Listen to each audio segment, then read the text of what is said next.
C'était le deuxième hat-trick de la carrière de Lando Norris, remportant sa 5e victoire, autant que des champions du monde comme Keke Rosberg ou Giuseppe Farina, et d'autres grands noms comme John Watson, Clay Regazzoni ou Michele Alboreto.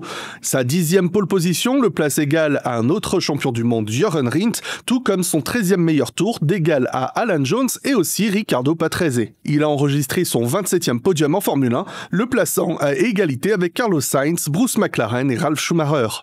Quant à George Russell, il rejoint le champion du monde Phil Hill avec son 16e podium en Formule 1. C'est la première fois depuis le Grand Prix d'Espagne 2022 que Max Verstappen ne mène pas le championnat du monde de Formule 1, soit 1029 jours, un record dans l'histoire de la F1. Alexander Albon a enregistré son meilleur résultat en Grand Prix depuis Abu Dhabi 2020 où il terminait 4e et le meilleur résultat de Williams depuis le Grand Prix de Belgique 2021.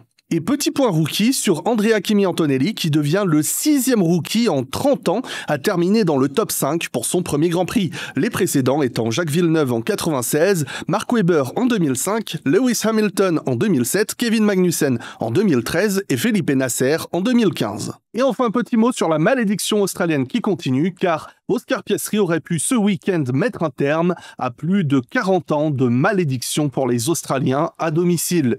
Depuis l'arrivée du Grand Prix d'Australie au championnat du monde de Formule 1 en 1985, aucun pilote australien n'a enregistré de podium sur ce Grand Prix, même si en 2014, Daniel Ricciardo est passé très proche en terminant 2e avant de se faire disqualifier.